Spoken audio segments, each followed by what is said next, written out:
programming note, we actually had a really great time talking with Mitchell during this episode that we realized if we had attempted to do the Satoru Iwata episode this week, we honestly would not have done it the justice that we needed to. It would have been rushed, and we honestly owe the man quite a bit more than that. So, we say at the top of the show that Satoru Iwata discussion is coming up.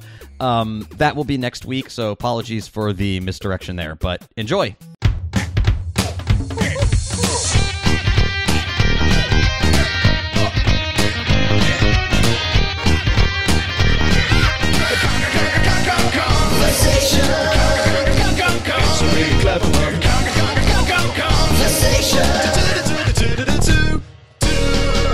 I can't believe I got Diddy Kong Racing Wii U cancelled. I'm never gonna hear the end of this from my country club.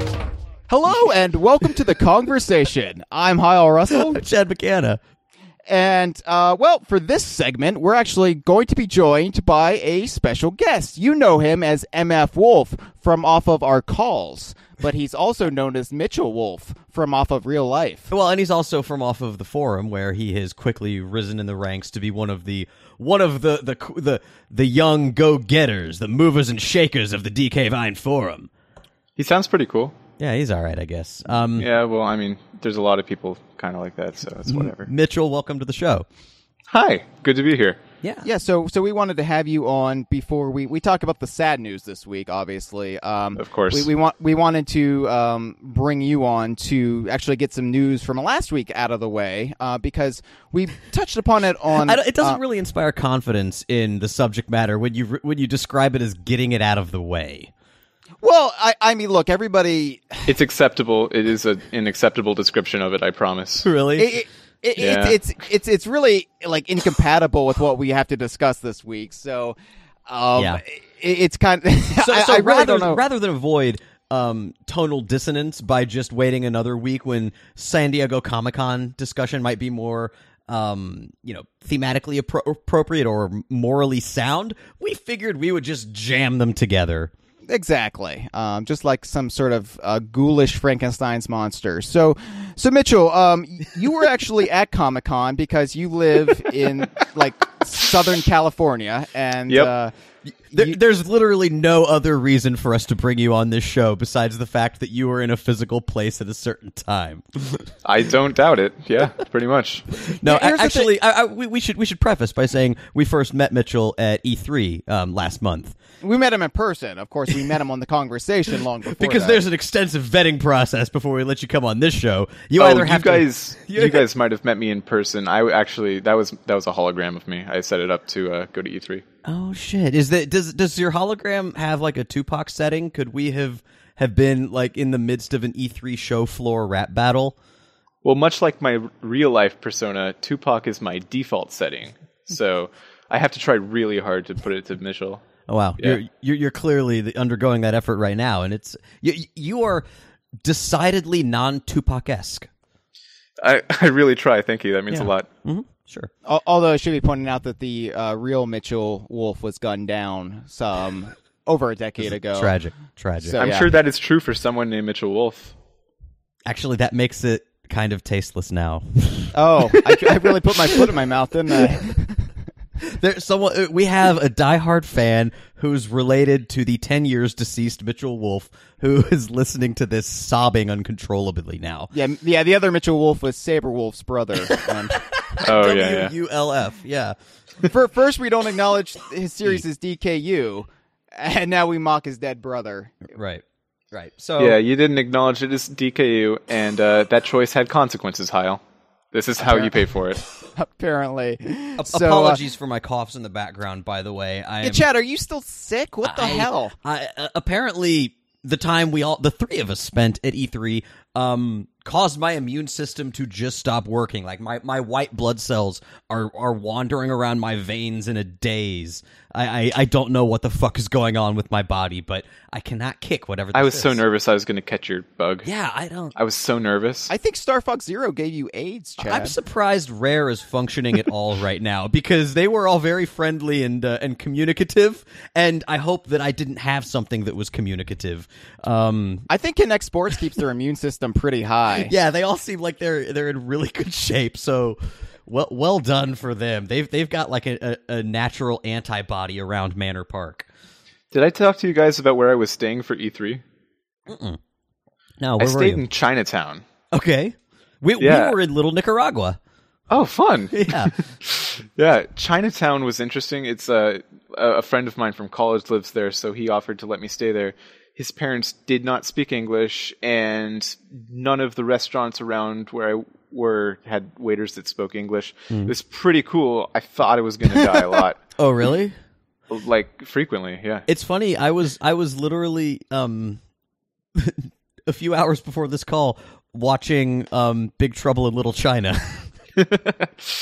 I had honestly never seen it before, and it came up on my Netflix recommendation. So I said, I got a few hours to kill. I'm technically unemployed right now. I'll watch a Kurt Russell classic. Have you seen it? Was it anything like that? You feeling like you were in mortal danger? Well, Kurt Russell was there. Oh, okay. Yeah, that kind of ups the mortal danger ante a little bit. It always feels more important when Kurt Russell's there looking over your shoulder. Is he still? We had Janelle and I had this discussion as we were watching this. Is he is alive, right? There's. Oh yeah, he's my dad. Is that DK Vine canon? I can't remember. I honestly don't know at this point. Okay. I just say things, and I guess that makes him canon. So This is there you go. Have you ever talked about your real dad? Because if not, it's canon now. No, we'll go with Kurt Russell. I've met Nice. Hyle's dad once, I think, right? Yeah, but Kurt Russell's a really good actor, so Yeah. he could have pulled off any role, really. Yeah. It was. I thought it was him, but I was like, no, is that Patrick Swayze? I got a little starstruck, but I wasn't sure if I should, say anything. But yeah, he was pulling off the general civilian look very well. All right, so let's start talking about Comic-Con. I think we've sufficiently lost all possible listenership. Absolutely. Okay. So let me give you a brief rundown of how I got into Comic-Con. Let's explain why Comic-Con is significant for the conversation, because it's not something we normally discuss. And as much as I would love to talk about the Batman v Superman Dawn of Justice trailer. Oh, that's the official subtitle, is it? Dawn of Justice, yes. Okay. Which complete, again, tonal dissonance between the title and the subtitle. Mm-hmm. So... yeah, Rare was at Comic-Con this year, and it's actually something they kept asking us when we were at A3. So you guys come into Comic-Con too? And Chad and I would give a response where, no, one venture into the heart of darkness out of Southern California per year is enough for us. Yeah. And, there's no way we could afford coming to Comic-Con so close after E3. Yeah, but we would both go full-blown Colonel Kurtz, and there would be... there would be no Harrison... No, not Harrison Ford. Martin Sheen. Harrison Ford was in the beginning of that. There'd be no Martin Sheen to come find us. Now, granted, they both played fictional presidents. That's true. All right. So, anyway... that was an interesting side factoid. Yeah. If only we had... if only there was a visual component to this show, so, like, interesting facts could pop up on the screen. We do. I could just describe what I'm seeing. Pop-up conversation, Are you closing your eyes and visualizing Harrison Ford in Air Force One and Martin Sheen from The West Wing? Is that what? Oh, you're I was just seeing? going to close my eyes and visualize what it would look like if I was opening my eyes, maybe to see if we had a visual component of the show, or at least an audio visual component of the show, kind of like it already is, but like more visual. You know what I'm saying? I could fire up Winamp and play the Milk Drop plug-in during the show. So Comic-Con. Yeah. So anyway, Rare is coming to Comic-Con, and because you live in Southern California, or you live in the Southwest, you live in that general area? I live in Southern California. I live in Ventura, California, most of the time. Actually, not most of the time anymore. And I go to school in San Diego. Okay, so, well, there you go. So it's just a hop and a jump and a skip and some other various forward movements to Comic-Con for you. So yeah, you're very fortunate that you got to attend both. The only person in the DK Vine sphere to do so. Hashtag lucky bastard, I think is what yeah. we're using. Yeah, That's not true. That's not true. One other person did. Oh. From DK Vine? Yeah. Do you know who? Was it your friend Lucas? No, he's not from DK Vine. Okay. Also, I don't think he understands what DK Vine is. Well, he certainly didn't understand what the Brothers Bear were. No, he's Smash Brothers DLC. He's very busy these days. No, who was it? Mamechi. Mamechi was at Comic-Con. I knew Mamechi went to what was it, the Nintendo World Championship, but I did not know the Comic-Con I'm bit. counting that as part of E3, even though Okay, because I was going to say I didn't see Mamechi at E3, although I didn't check somebody weeping in the corner. Did you get to meet Mamechi? Apparently, no, I didn't. I was only at Comic-Con for the first day and the preview night beforehand, and Mamechi was there for the last day, I think. Ah, like ships passing in the night. So anyway, so you're the only one we talked to then who has been to both, and I don't know. Yeah, people are getting salty with you because you got to meet all these rare people at E3, and you get to meet them again at Comic-Con, and some different rare people actually showed up at Comic-Con who weren't at E3. So, you got kind of the best of both worlds, and people were getting jealous of you. So I mean, if by best of both worlds you mean all of both worlds, that's you basically had your cake and ate it in San Diego. That's awesome. Yeah. You did miss out on the cosplay contest, though, so your coverage there might be lacking. Yeah, that's something I totally would have wanted to do. Yeah. So what was the preview night like? Okay, so I got to go to the preview night thanks to my collaboration with Reggie Fish from Off of the Forums. Okay. He was invited there. Again, he couldn't make it because he's from Canada. So I got there, and I thought there was going to be... I know, Canadians, right? They're people who cares? too, Nintendo. They're people too. Not enough people care. But I get there, and I assume that there's going to be about 100, 150 people that Nintendo invited here. This was just Nintendo, by the way. This isn't any other part of the Comic-Con. Mm-hmm. And they directed me to their lounge, like the normal place you would go to see Comic-Con or to see Nintendo during Comic-Con. And I got there, and there were like 12 people there versus the 20 or so Nintendo employees they had lined up to be there. Oh no. I'm guessing a lot of people didn't want to go to Nintendo's preview night, which is weird. Did you feel like the only girl that was invited to a nerdy high school party? Were they all just like oh my god, should I talk to him or should you? Like, we want to show him Woolly World. Like, what was it? What was your experience? And wait, did people just not show up because they were still angry about Metroid? Interestingly, that Blast Ball wasn't there, and it was at E3. Oh, so maybe Star Fox too. Star Fox was not there. Oh, so they took their blast balls and went home. Yeah, it's possible that they heard the negative reactions to some of the weaker things they showed at E3, and they're just like, I don't want to show them to Comic-Con people. That's interesting. What was their or flagship? It could be was some it other thing. Mario Maker? Oh yeah, Yeah. Mario Maker all the way. So how was it with this like strange presenter to presentee dynamic? Yeah, so I got there, and beforehand, I had received emails from a woman by the name of Deanna. She's super nice. Deanna, if you're listening to this, A, that is crazy, and B, thank you very much. We'll tweet this to her. Oh yeah, we'll track her down. Being that I don't even know her last name, it'll be super easy. She said, hey, is there any game that you wanted to play? I know you went to E3 because we were in correspondence beforehand. Is there anything that you wanted to play that you didn't get to play beforehand? And I said, well, being that there's no lines at any of these games, I'm just gonna play all the stuff. So I did. You should have said Diddy Kong Racing Wii U just to see the reaction. Yeah, if it might have been behind closed doors at E3. Yeah. Ooh, it might have been. All you have to do is ask, and of course we have it. I just forgot to take it out. Yeah, she forgot that you weren't initially in the know. Yeah. Yeah, all you have to do is ask, man. Then I'm bumper in a second. So what was the standout? Were there any that maybe weren't on the show floor at E3 that miraculously showed up here? Or was it kind of the same fare? It was kind of the same fare. There might have been a few things that didn't, on the 3DS side, that weren't at E3, but I also just can't remember if they were, because I didn't really try to seek out 3DS games at E3, because usually a woman with 2 3DSs tied to her hip would seek you out, right, and then awkwardly make herself stand there while you hold what is tied to her, which is gross. It's really disgusting. In some cultures, that would be a mating dance, though.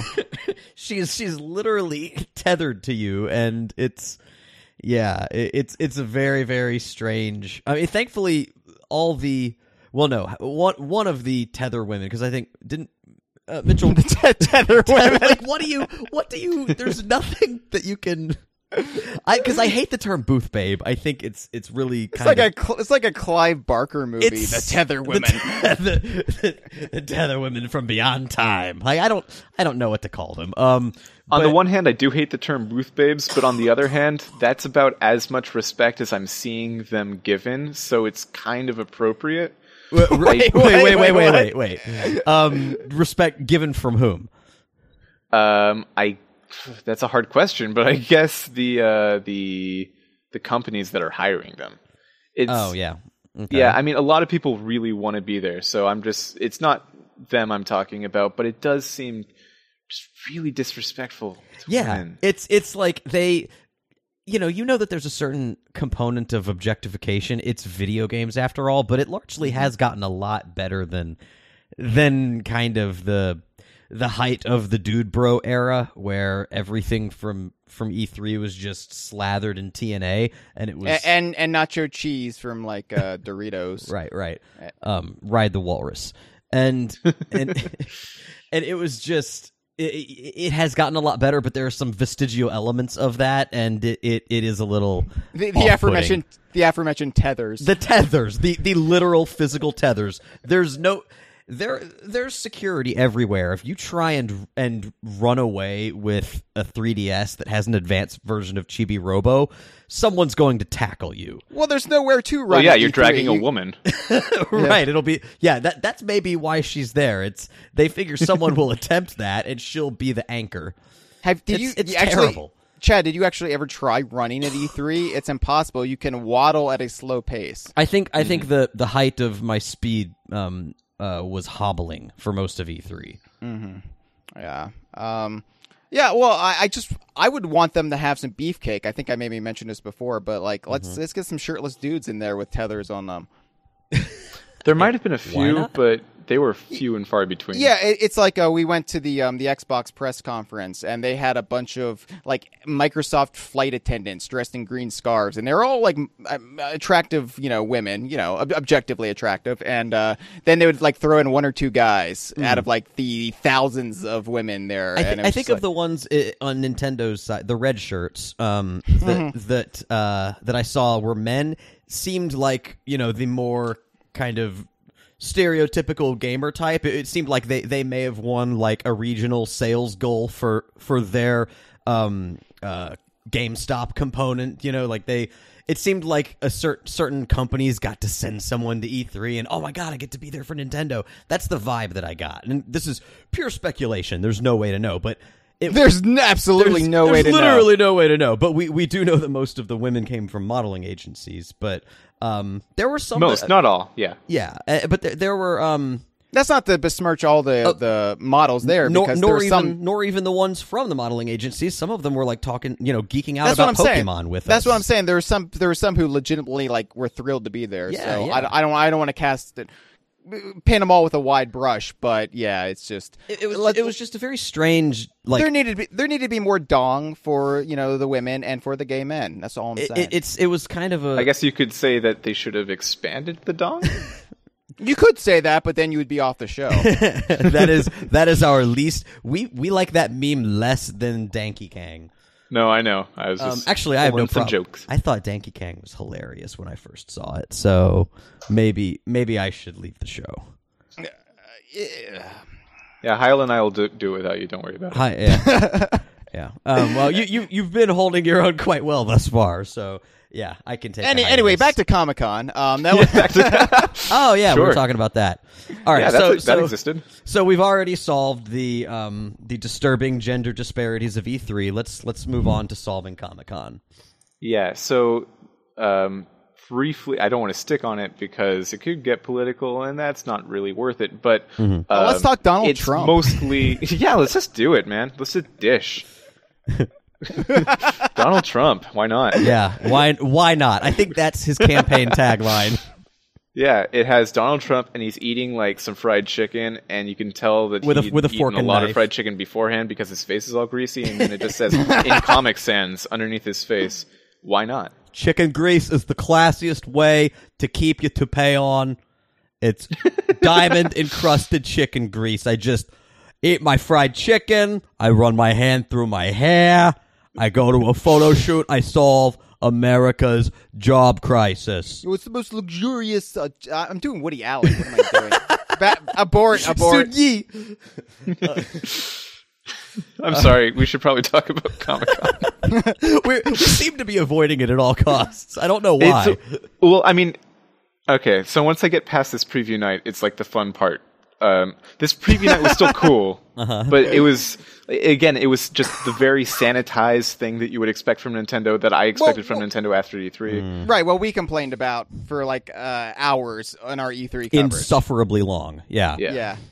So it was cool though because I was one of like 12 dudes there. So there were Just like Jesus in his disciples. 2 to 4. There were 2 to 4 really high up, really important Nintendo people there during preview night. I talked to a few of them. I got video with a few of them. I think I might have seen maybe. some of that video. Yeah. Wait, you guys are keeping me out of the loop here. Yeah, you'll Foreshadowing. see it. It'll be a surprise. Well, I'll see. Okay, sure. Look, Yeah, Hyle, I you represent the plebe at home who hasn't seen it yet. I was the man back at Dispatch talking to our correspondent. Is that what we're calling me? Yeah. You're the official, unofficial DK Vine Forum San Diego Comic-Con 2015 correspondent. Jesus Christ. Okay. Yeah. Whatever, man. I had to abbreviate that when I put it on Twitter because it wouldn't fit into 140 characters. I think you abbreviated it when you texted it to me because it was just too long. Yeah, at a certain point, I just put sick in brackets. Yeah, nice. Sorry, Comic-Con. It's a place I went. Lucas, my neighbor and friend who you've probably seen, if you listen to this show, you might have seen on the YouTube page during a Which Brothers Bears Best video. He was my cameraman for preview night. And he spent about an hour and a half playing Mario Maker, and he is not a big Mario guy, so that was interesting to watch. He was pretty bad at it. He's a small Mario guy. He hasn't had a mushroom yet. He's a small Mario guy. He's got a poison mushroom and all that.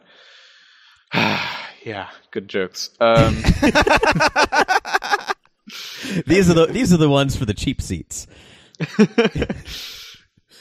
They can't all be Woody Allen impressions.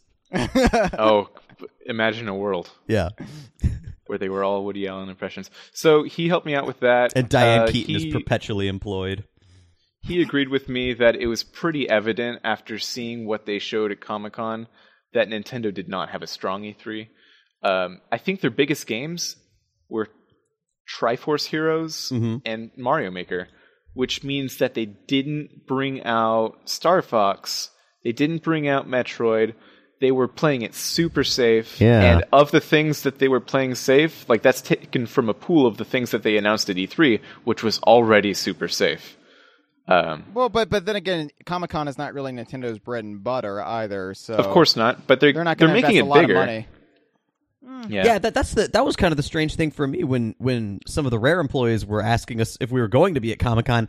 Maybe video. There's been a video game component there for a while, but I just wasn't aware of it, and I like, what the hell are you guys doing there? It seems kind of wrong to me because I'm sorry, but video games have their convention at E3. Why are you trying to get up? Oh, come on, Comic-Con is already polluted beyond recognition. Okay, but why add video games when they have their own event? That's what I'm saying. Because sure. Why not? Movies also, like, why not? It's just it's a different kind of event though. At E3 felt like I had been to Comic-Con years prior, and this is my first E3. E3 felt like Comic-Con on cocaine. Very efficient, very fast, very powerful. Just the things I wanted to see coming at me. And then coming out of E3, I know what I sound like. Coming out of E3, Comic-Con felt like E3 on barbiturates. Like, everyone's just standing around, kind of waiting for something to happen. Instead of the advertising being tactful like it is at E3, the advertising at E3 is very tactful if you really put it into context of, you have to imagine yourself buying this product later. That's very powerful advertising. Hey, guys, you know what E3 on Quaaludes is? A Cosby Show marathon. Woo! Topical. Newspapers. Man, that was. I'll have to write that one down. You too could be a staff writer for the Tonight Show, or DK Vine. Yeah. But at Comic-Con, everything that they want you to buy is there. So it's just it's much more gonzo. It's in your face. It was actually just really kind of disappointing after coming out of E3 and having a overall extremely positive experience there. Seeing Nintendo at Comic-Con was way cooler because if I wanted to ask a question to the high-ups at Nintendo, I could just do that because I don't think by design, but because there was no one there, they weren't doing anything, so I could just ask them. There wouldn't be the person to tackle you on the show floor if you tried to. Right. They're not hiding up on a balcony somewhere.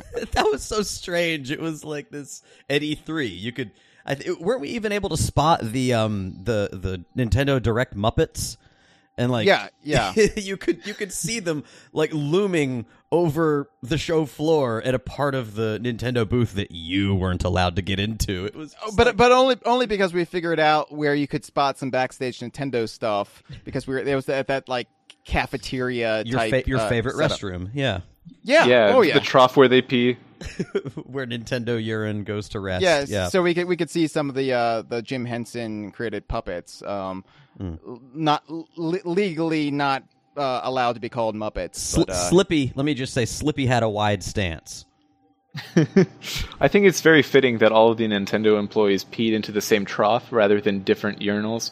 Like, it's almost a metaphor for their solidarity, even in urine. Yeah, they spell it P-I-I. Of course they do. They have to. It's branding. Right. They got it. Anyway. Comic-Con happened. See, we weren't at Comic-Con. We just want to talk about E3 for the next year. Yeah, I mean, it was so much better. Well, what was the... It's good to know. It's good to know, because I don't feel as bad about missing Comic-Con. Was there an Xbox component to this preview night? Okay, they might have had their own. I was not invited. Okay. Yeah, I don't know about that. The Nintendo one was invite only, which is why it was only 12 people. If it wasn't, there'd probably be like 1,000 people like every other day of Comic-Con. That's pretty much all I have to say. It was nice. It was much better than Nintendo's E3 showcase in terms of being able to talk to people, being able to actually obtain news. Charles Martinet was just kind of hanging around this time, where at E3 he was paraded around like some sort of like precious resource. Yeah. So that was cool. Well, he is the foremost source of rubidium, so absolutely, it's important that they keep him behind closed doors at E3. I would have gone with spaghettium. Sure. Also an element. Yeah, it's my tastiest element. I'm not gonna. That's pretty much it. There's nothing else there. I played Little Battler's Experience, and that was trash. I played Chibi Robo some more, and I don't know why I did, because it was pretty much the same as what I played at E3, which was not bad, but also you not hope amazing. You hope they really polished it in 3 weeks since you last played it. Yeah. Well, I tried a different level, so like I didn't do the exact same thing. Yeah, I think the one that we attempted was pretty far into the game, so we had to like figure out advanced chord flicking maneuvers to Oh, trust me, I've had to figure out some advanced chord flicking maneuvers in my time. I know what I know what I sound like. Lads, indeed. Innuendo. Yeah. Honestly, I think Mario Maker is going to be the...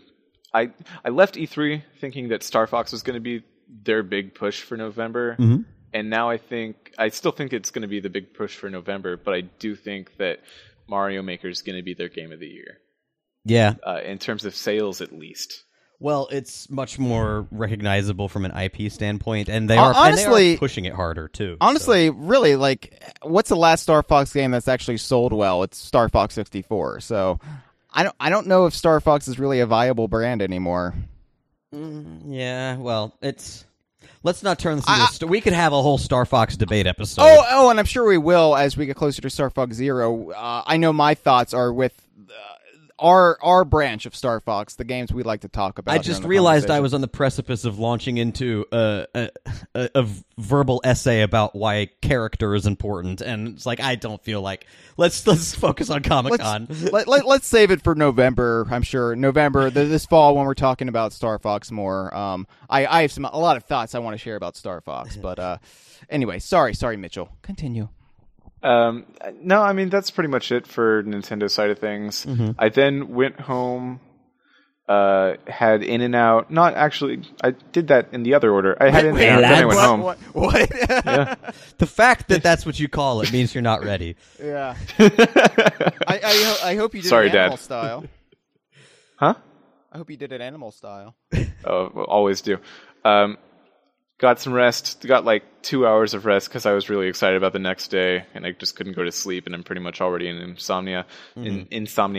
Woke up, got up super early as I could possibly be, at the badge registration at Comic-Con. Okay. I got there, got my badge, then I got in line to see Rare's panel, which was pretty early in the morning compared to everything else. Yeah, was it a 10:30 or 11:30 thing? Yeah, 10:30. 10:30. Yeah. I got in line at around... It's before 9. I got in line before 9, and I assumed, like, oh my god, people already got their badges yesterday, and I only did it this morning. I screwed up. I'm going to be way back in line. I was the first person there. I was the only person there for about 20 minutes.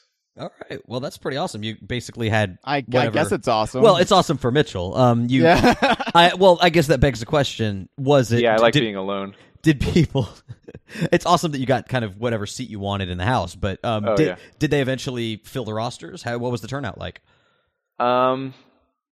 There weren't people trying to get in that couldn't. I don't know if they filled it up. I don't think they filled it up. But it was definitely a... I was nervous that people weren't going to show up, and then Rare wouldn't ever come back to California. Yeah. But did it seem like enough that they could build some momentum on for a follow-up appearance? Like, what was the audience receptive to the show? The audience was absolutely receptive to the show. They loved it. It started out with... I was in line with some people, and... which showed up very slowly. Only when it was like right about to start did a lot of people start to get in line. The guy right behind me in line, the second guy in line, think about that. That's the second guy in line to this panel. You'd think he'd be pretty dedicated. I'm picturing He did not know what Sea of Thieves is. Oh, wow, really? Yeah, he had no idea. Was he the same guy we met in line at the Xbox press conference? Oh, God, what was it? The Cambodian snuff film aficionado. Oh yeah. Oh, yeah. He really. It wasn't a snuff film. It was a sex film. Sorry, my apologies. With something about using a banana with termites. I don't mean to besmirch the film industry of Cambodia. Yeah. Sorry. No, it very well might be the same guy. We encountered quite the character. There's literally no way to know. We're going to run into him in next year's E3, and he's going to fucking murder us. He's a fan, or used to be. He clearly knew who we were, right? Anyway, did you explain what Sea of Thieves was? Like, did you whip out your phone and show him the trailer, or what? Like, what was your reaction to this? I told him, oh, well, do you know what Rare Replay was? Because at this point I had no idea like where his knowledge about this was. Mm-hmm. And he said, yeah, of course I know what Rare Replay is. So that kind of tells me how far certain parts of Rare's news is going. Everyone seems to know about Rare Replay. Everyone's excited about Rare Replay. Sea of Thieves has not made as big of a splash. And I guess that's fine for now. Yeah. Nice. I guess it's fine for now because it's like really far off from the release of Sea of Thieves. Right. But I would have loved to see people get excited for that like I was excited for it. Yeah. I give it time. I think it'll find its sea legs. Oh, nice. I'm going to go kill myself. I'm going to have to get some Dramamine for that joke, Chad. Yeah, I'll get the rope. So, I were there any other tales from the line? How long? How long were you ultimately standing there? Well, it was from, I guess, almost 2 hours. Okay. Louise O'Connor came out of the room. I did not see her go in the room, so I guess she was just in there even longer than I was in line. Which she slept there the night before. She was she was very excited, dedicated. But she could not figure out how American hotels worked. She came out and said, "Hey, we have some rare shirts. Who wants rare shirts?" And of course, I was like, "Yeah, holla at ya boy." But then I felt weird about it because everyone in line is going to want rare shirts, and I was the only one who was vocal, and also I was in front of everyone else. And also, you already have rare shirts from E3. And also, I already have rare shirts, so I didn't want to. I at first seemed very excited, and then I backed down, and that must have seemed weird for her. Because she doesn't know you from E3. She was one of the few that wasn't able to make that trip. So Right. Yeah, so it looked like some guy just like, yeah, well, no, not really. Look, I got here 20 minutes before anyone else. I've showed my dedication. I don't need your shirt to prove a point. You want to know something cool, though? What's that? I still took a shirt. Is it the one that has the list of all the games with the improperly placed colon after cameo? No, it is the one that has the it's like the collage of all the different Rare Replay titles, but also it has the parrot from Sea of Thieves. Okay, the one that Craig Duncan wore at the conference. Right. Yeah. And that Greg Males and Associates gave us when we tracked them down and pounced on them. Name dropper much? Well, we literally stole the shirt from off of Greg Males' back. Mm-hmm. Except he wasn't wearing them, so it doesn't work at all. And he was incredibly nice and actually gave them to us. Yeah. We didn't ask for shirts. Don't drag Greg Males' name through the mud. That was pretty much it for the line. Uh-huh. The security guard would not stop talking to me. He really wanted to know what my whole thing was, not just in passing. Wait. The guard. Was this similar to the you said a security guard wanted to? Yeah, they have each of these. Rare's panel was in a side room. It wasn't one of their big halls, and these rooms existed in a line where you could go in one room, and each room had two doors. I don't know why I'm explaining this part. Sorry. This is very interesting. This is why people tune in. They need to conjure a mental image of the fire exits. Well, yeah, I guess. Every panel had its own security guy to make sure that people were getting in line correctly, to make sure people weren't entering the room when they're not supposed to make sure that people weren't entering the room in the middle of a panel, etc. But this guy, Rare was the first panel in that room of that day. So this guy was there, and I assume that he was there way longer than I was there. And he just wanted to talk to me about, his life, my life, girls, college, the Marines, anything that you could fucking think of. Okay, so I was worried that this would be something like what we encountered with every cab driver in Los Angeles, where they would want to talk to us about, what the fuck are all these nerds doing here? But it's refreshing that at least this guy just wanted to have a conversation. Yeah, I mean, I still think that if he went home and he talked to whoever he lives with, I don't think he has a wife, and I actually do feel qualified to make that judgment. He went home and talked about it. He'd still call everyone nerds, but he was just more in awe of everything that was happening rather than disgust. Huh. Like some girls that he obviously thought were hot were walking by, and they were all in like kind of scantily clad cosplay. And he goes, Mitchell, they're at your 3 o'clock. They're at your 2 o'clock. Oh, no, one of those. Look at them. Oh, Jesus. They're at your 12 o'clock right now. You're missing them. And I just, again, everyone just makes me feel really uncomfortable. Like all Did he at least provide some sound effects like awooga and boing boing boing? It's like you could just tell. Like my Chrome has an incognito mode. I've seen the female form before. Yeah. Yeah, and I didn't want to look, so I just said, "No, I saw them." You didn't even see me see them. I was so quick. Yeah, you're just that smooth. Yep. Yeah, I looked at the reflection of their light off of my glasses. So you're the ultimate female body inspector. Jesus Christ. Yeah, I don't want to talk about that anymore. So we we went in the panel. These events always hire the strangest people to represent either the venue hall or It's impossible. I couldn't find them if I wanted to. What, security? I don't know how they do it. Well, no, just like these people. Like, I don't know how I... Oh, yeah, good call. Yeah. Good call. It was probably Craig himself. Damn it, Craig. Step up your game, Craig. You're on my list, Craig. Now whose name's dropping?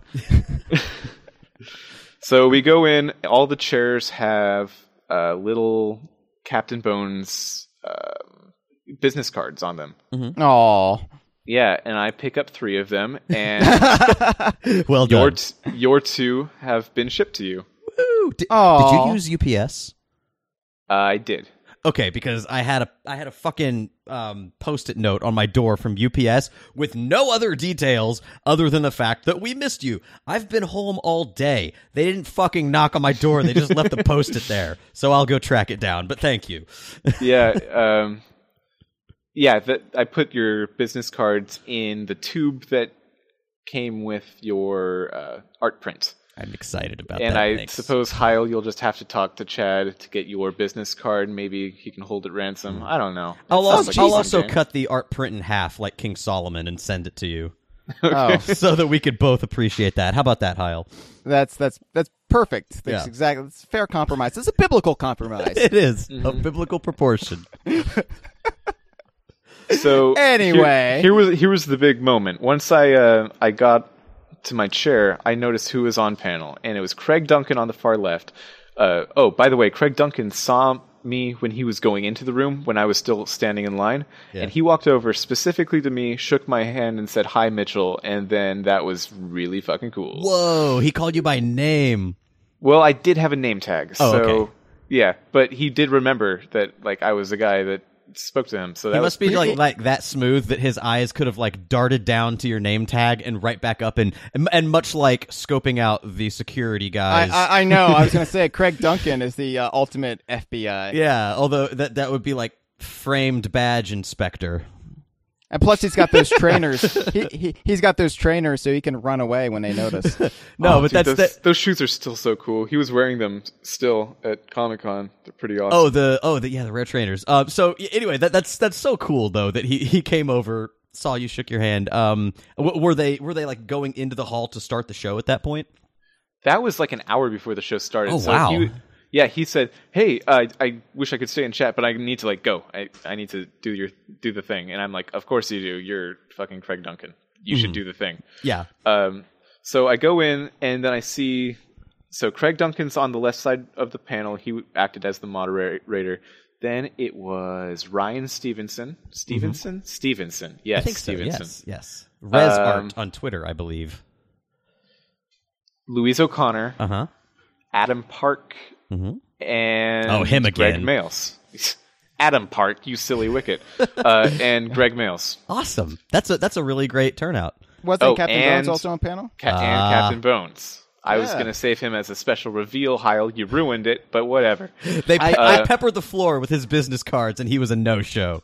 Such a diva. Well, that's why you had to have his business card so you can meet up with him later.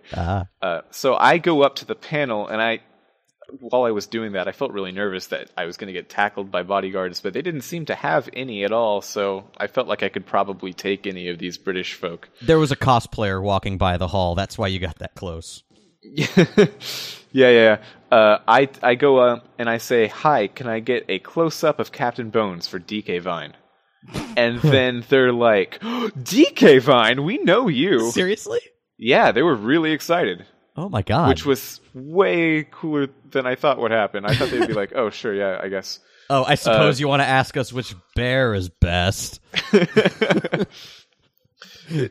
Yeah, Louise O'Connor was the one that said, "DK Vine, we know you." Oh, awesome. Yeah, it was... Hi, Louise. You totally recognized you have brand appeal. yeah, that would imply there are profits involved, but okay, well, yeah, there are no such profits. I think you could get some profits, but that's a different conversation for a different time.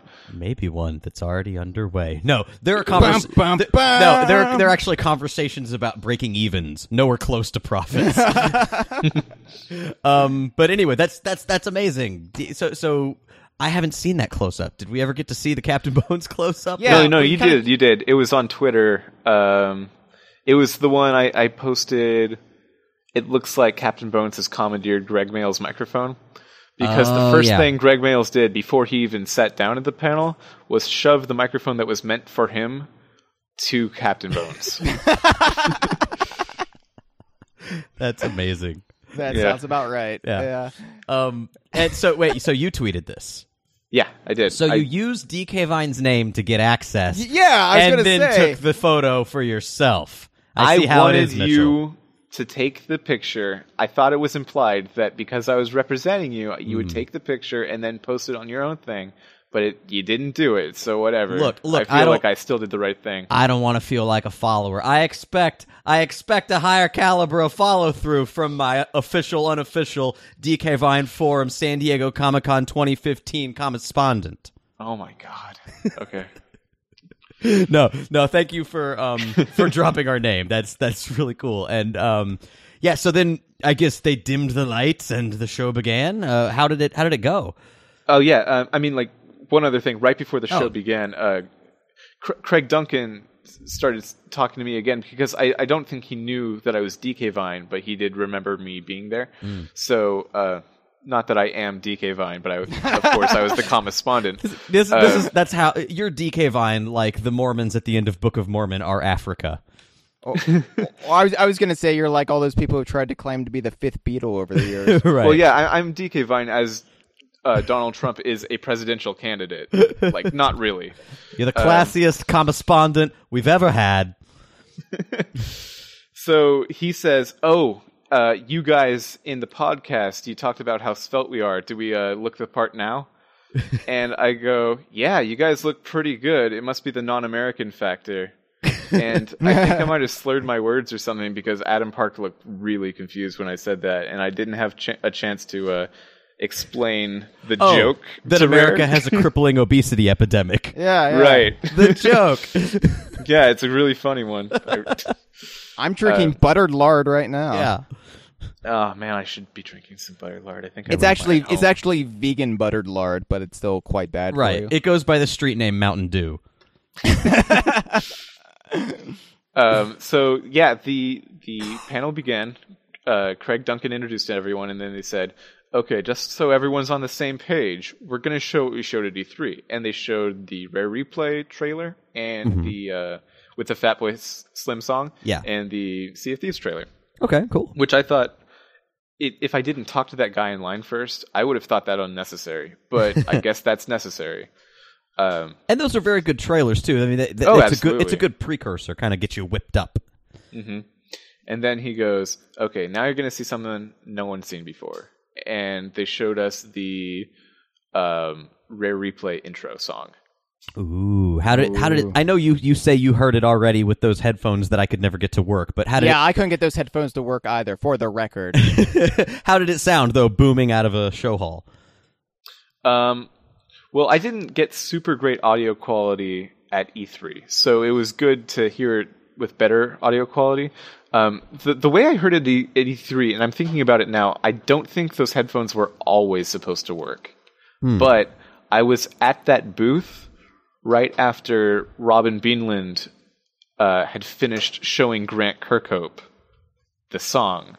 So I guess he specially connected those headphones, and then he just didn't disconnect them. So I'm sure I heard by it. specially connecting, it was just like literally plugging in a headphone jack. Oh, of course. That was head of music at Rare Limited Magic that he did. Yeah, well, I feel like kind of an asshole this whole time because I'm supposed to represent something and I'm not really part of that thing. I did the same thing at E3. Like people are like, "Hey, you're a journalist," and I'm like, man, I guess I don't really deserve to be here. Like I'm literally just taking the scraps of what Beanland was trying to show to Kirkhope. But yeah, no, it was really exciting to see the audience's reaction to the song because this is the first time that I've seen someone else hear it.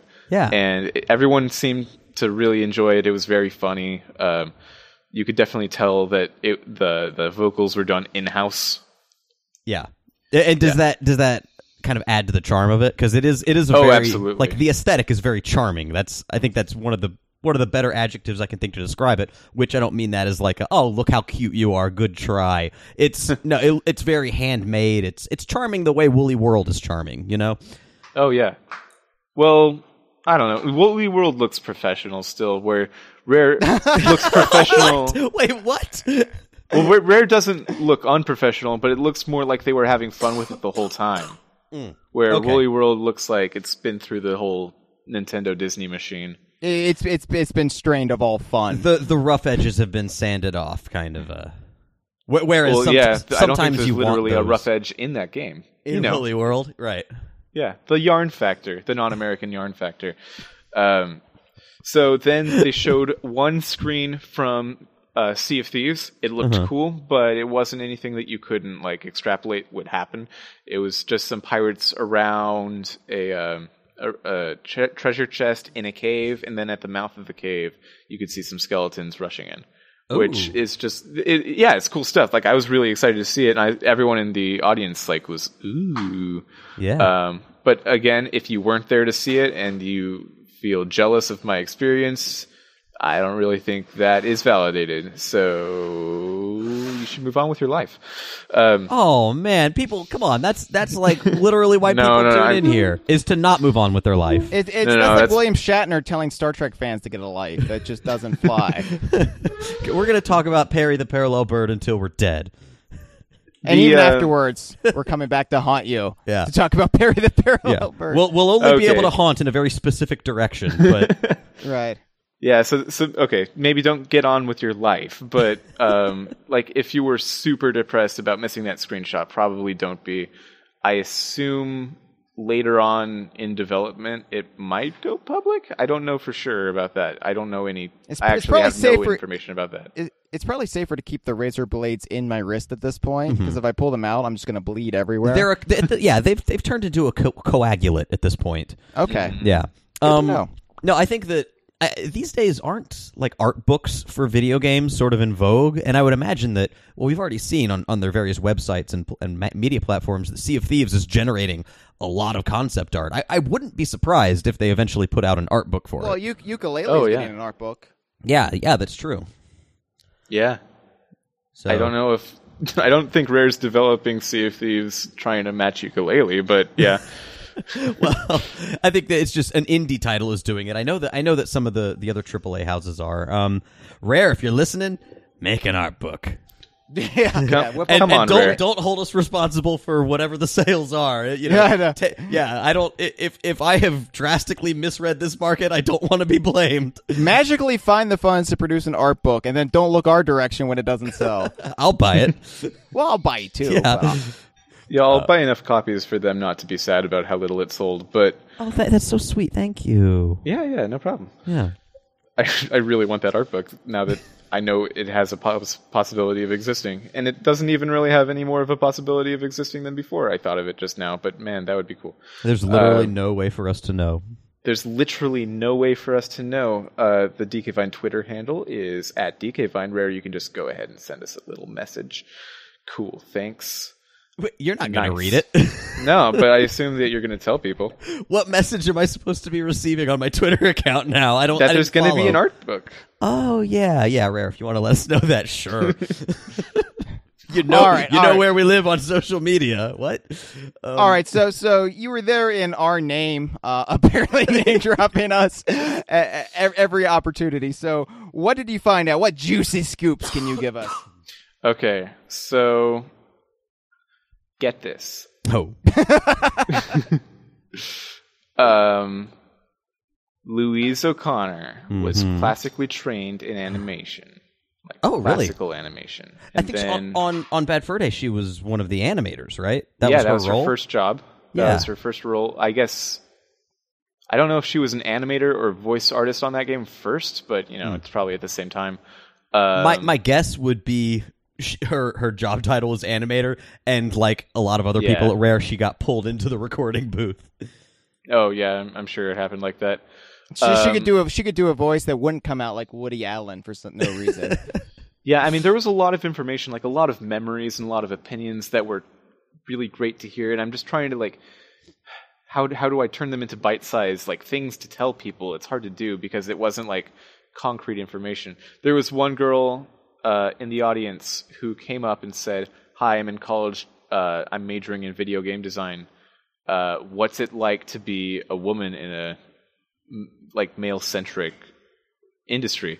And Louise O'Connor had like really insightful things to say about that, but nothing I can like pull out and say, oh, if you're a girl you should do X and Y so you don't have to do Z. And yeah. Right. Well, most girls do X and X. I think males typically do X and Y. We're talking about chromosomal development, right? Yeah, Captain Bones had a lot to say on that, actually. On chromosomal development? Yeah, he seems to be quite the scholar on this matter. Actually, Well, every I time think- Sorry? No, I was just going to say, I think my advice to any women who are aspiring to get into the video game industry is try not to get tethered to anything. That would be a great place to not start, yeah. Yeah. Every time they had to field a Sea of Thieves question or like some people asked about the possibility of Banjo 3 or Conker's Bad Fur Day sequel that isn't Spark, every time they had a question like that, which was either on a rumor or something that they just couldn't answer, they fielded it to Captain Bones, and there was like 5 seconds of silence before the person who asked the question had to back away from the microphone to let the next person ask a question. They would just awkwardly let it die on the vine. Yeah. Which is a good name for our upcoming 4th podcast. That's pretty ballsy, and I have to say kudos to Rare to just sitting through the awkwardness. Die on the Vine could be a really good Memechi radio hour. Die on the Vine is actually just a good slogan for my life. Yeah. It's slow, and there are highs and lows, but ultimately we're all marching toward the grave. Yeah, my death will be broadcast on the Kongversation. I hope. I hope I have a heart attack and it keeps rolling and somebody uploads the audio because that'd be the way I want to go. I want to be like Steve Irwin, where my heart gets impaled while I'm recording something for my program. Well, it could happen. We did capture the exact moment when we were talking to, I think it was Jeff, when my pre-E3 plague set in. That's true, and you're probably still going to die from that. So yeah, I'm still coughing up a lung from not that exact thing, but probably something stemming from my immune system's weakened state. Yeah. So so very insightful responses from Luis. Any cool memories that people had when asked about previous games? There were a few.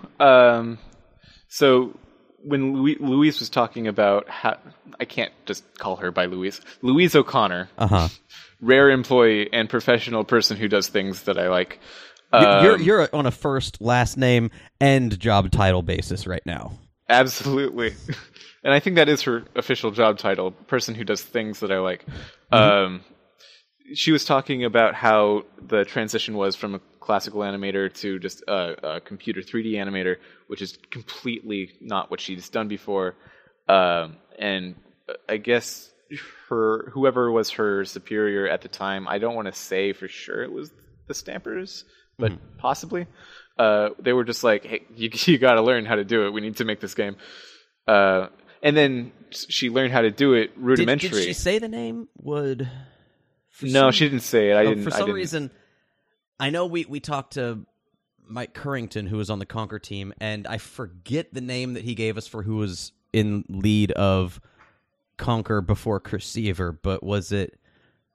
For some reason, Mark Betteridge is sticking out in my head, but I don't know if that's right. Anyway, that might have been it. I don't know. Yeah, I didn't get any information on that, so possibly. Okay. Yeah, and she said, I got pretty good at animation for Bad Fur Day, but then when we did Live and Reloaded, I had the opportunity to go back and fix animations. So now that I see Bad Fur Day in Rare Replay, I'm kind of like, oh, come on, my original animations were not as good as the animations I did for Live and Reloaded. But she, of course, I think most of Rare is pretty on board with Bad Fur Day being the definitive version of Conquer for the game.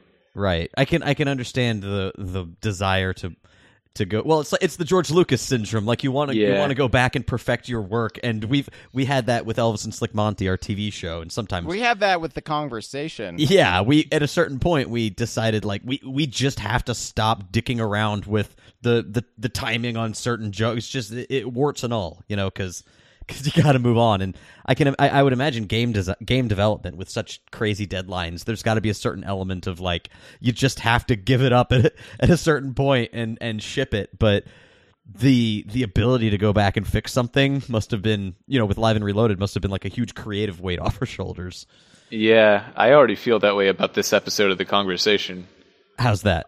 I made a joke about Spaghettium earlier. Wasn't that good? It's okay. I'm gonna have a do-back walk behind you during that joke. Yeah, because Okay, cool. rubidium is a real element, Mitchell. I know. I know now. But You were Googling in the intervening 30 minutes.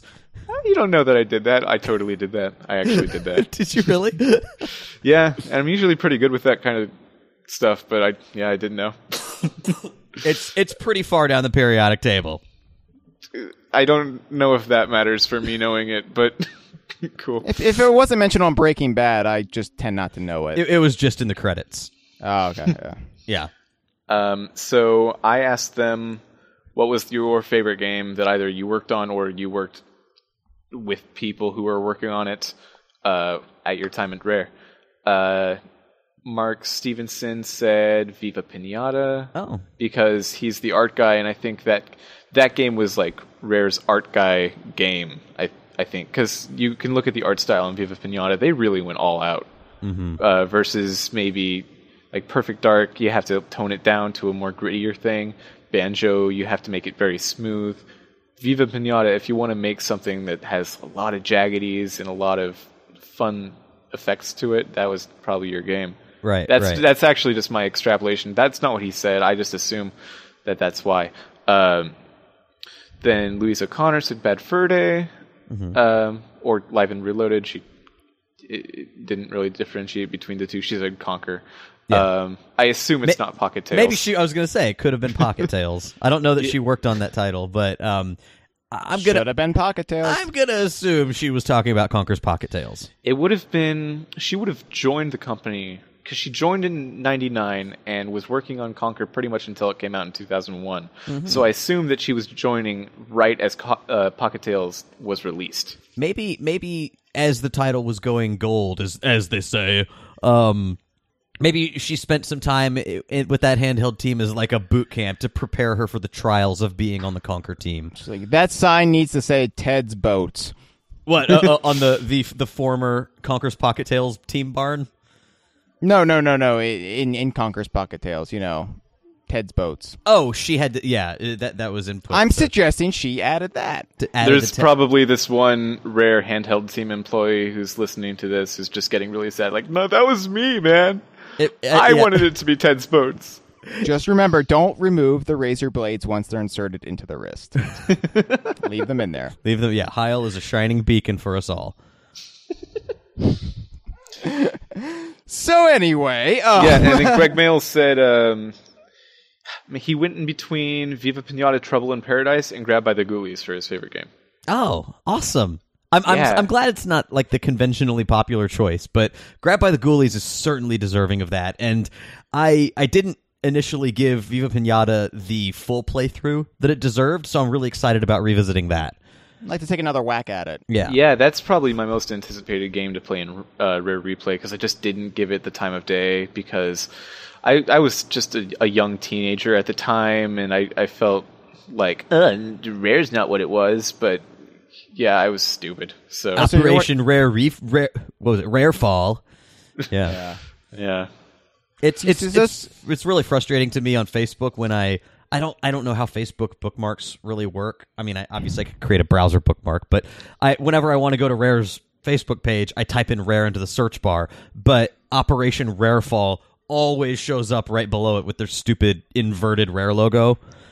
Yeah, that's an extreme first world problem. But hey, if Mitchell could have turned his life around and saw the error of his ways, I'm sure everybody else can. That's true. There is hope for even Operation Rarefall. So, Mitchell. Yeah. Let me think if there were any other juicy questions. They asked. Before I move on, it is weird because Mails was DKC, DKC2, Banjo, Banjo-Tooie, and Viva Pinata 1, and none of those were what he said. He said Ghoulies and Viva Pinata 2. Right. Which is so Ghoulies weird. Is a damn fine game. I mean, no, absolutely, but DKC2 was there.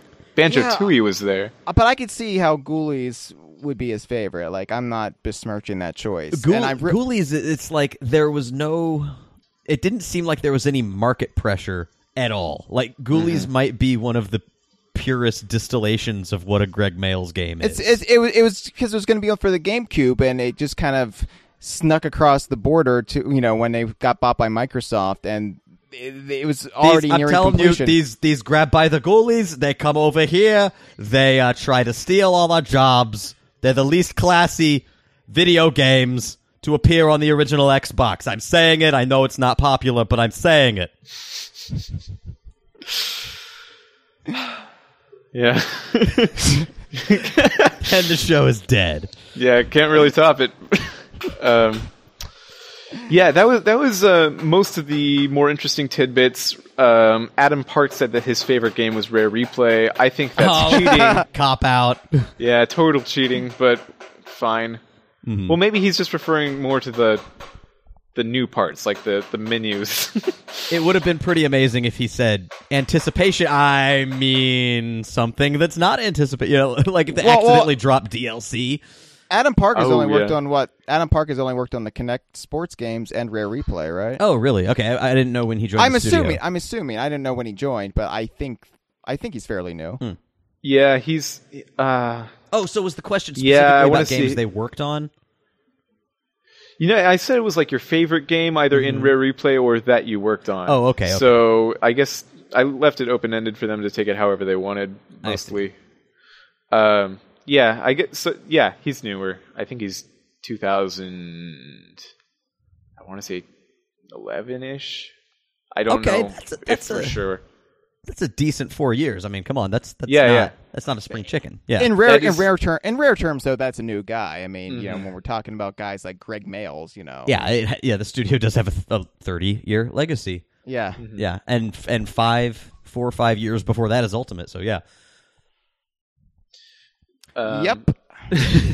So Donald Trump. How do you think he's going to affect the race with Jeb Bush? Because he's really sucked all the air out of the room. Yeah, it's really important that we pay attention to the presidential race at this stage, over a year before the election. Well, Obama's a lame duck. He's a lame duck. He can't get anything passed. He can't. He's got nothing accomplished this. We might as well not have a president. Am I right, folks? Yeah. Wait. Let's just do that.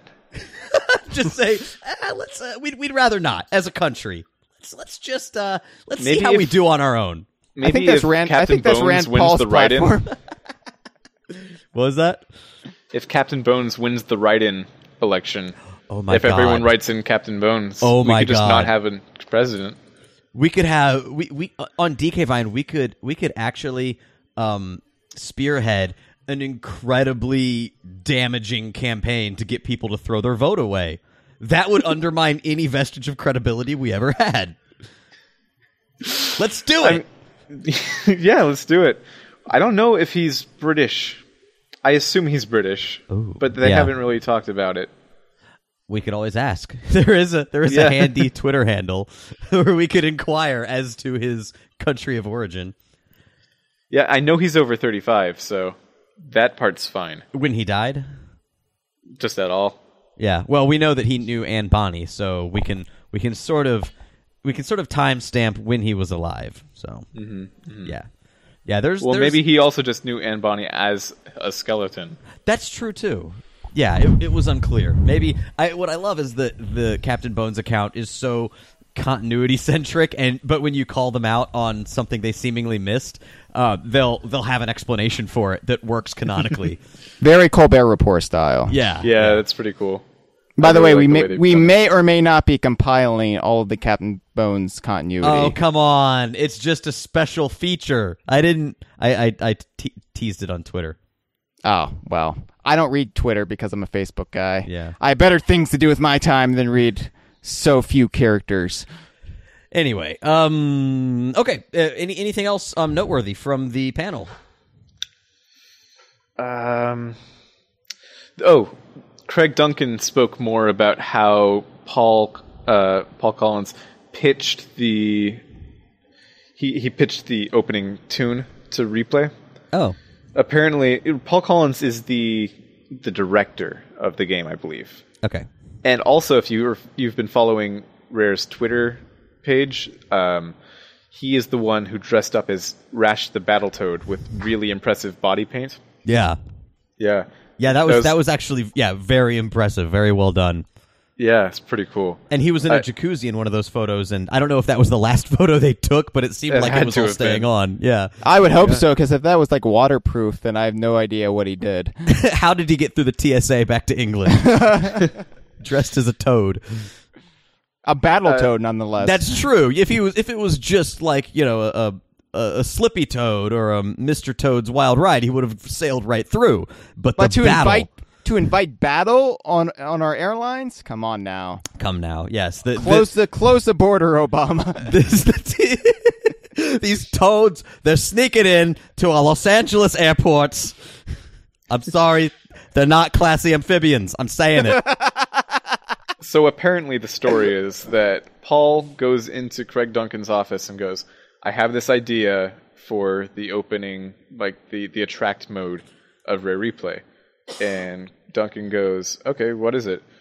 And then Paul goes, well, it's going to be kind of expensive. Craig Duncan goes, oh, that's fine.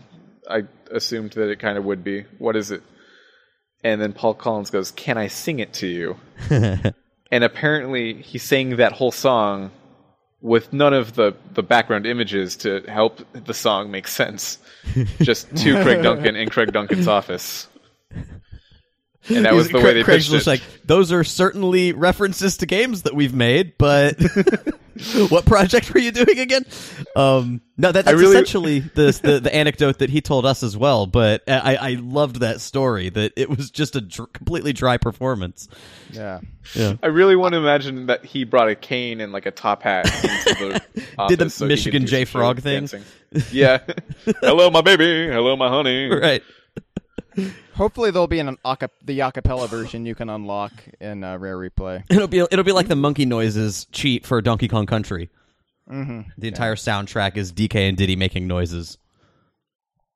Which is I think it's only accessible through a ROM hack. I don't think there was. Yeah, that wasn't actually in the physical release. Well, it was on the cartridge, but right. You couldn't access it though. Right. Yeah. So. Yes, that would be pretty cool if there were alternate audio takes, similar to like how Jet Force Gemini, as you accrued more people, they would change the intro sequence. Yeah. Yep. We know the game's probably locked, Rare, but that one's for free. You can have that one. rip out the code and rework it. So did you find out anything else, Mitchell? Anything else? hard-hitting scoops that you will only hear here on the Conversation. Not at the panel. So, is that code for I can't say anything? Or? No, it's code for I have another thing I'm about to say right now. Okay, well, okay. I'm glad I introduced that segue there. Thanks. It could have been cool. It's so tenuous. Tenuous segue. So we all funnel out when it's done. Rare thanked everyone for coming, and I'm pretty sure the feeling was almost entirely mutual with everyone in the audience. They walked out, and they had these posters, like a large amount of posters and foam fingers that people were supposed to take if they asked a question. Mm-hmm. But the way that it went down is they just had like a lot of foam fingers still. So they were trying to figure out how they were going to take all of their swag to the Xbox lounge, which was not close. Mm-hmm. It was a trek.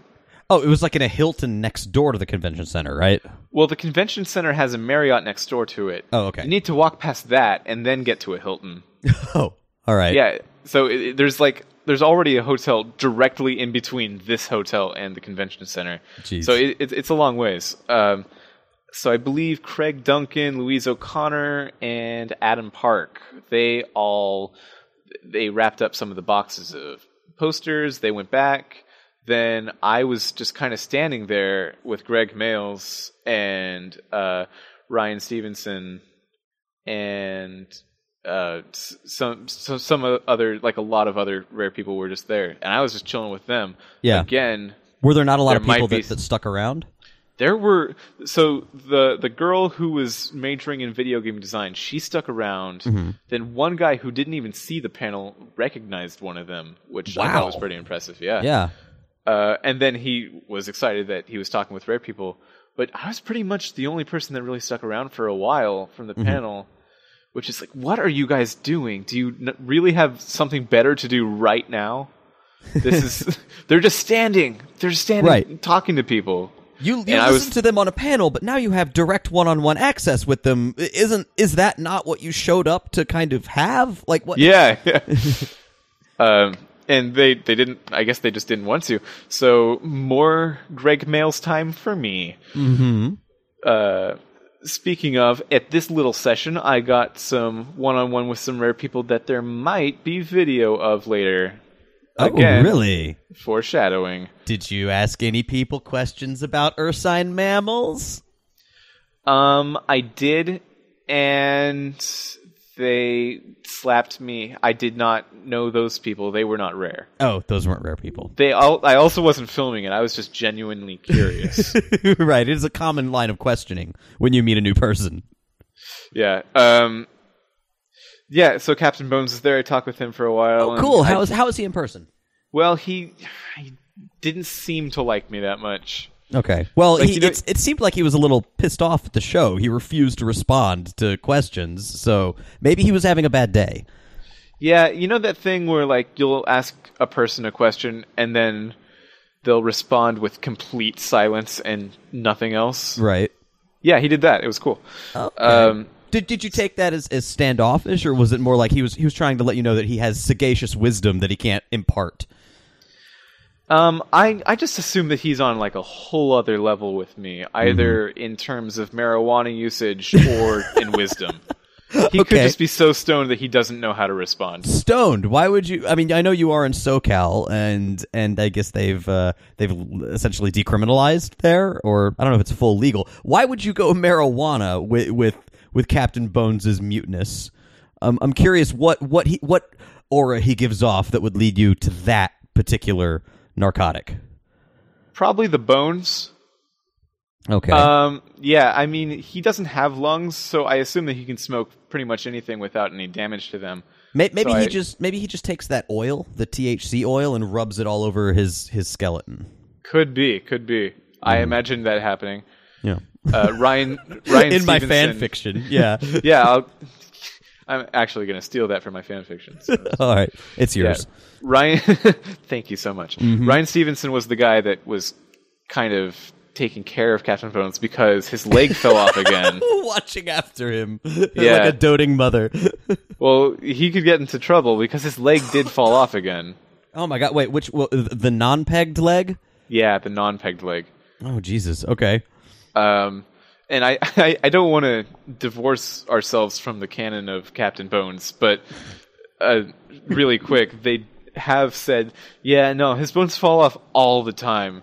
Like, we famously couldn't find his leg at the harbor once we lost it, but we just have replacement bones for, like, everything else. Yeah. That's I honestly, I don't think that necessarily invalidates the canon of Captain Bones. I think maybe his bones just regularly fall off. Or they could be holograms. Eventually someone will flip the switch. They'll turn from Bones into MFWolfes and then into miniature Tupacs all over his body. Wow, we really got deep in that one. Yeah, we brought it full circle, but I don't think anyone wanted us to. No. Maybe Saf is taking notes and he'll appreciate it. Yeah.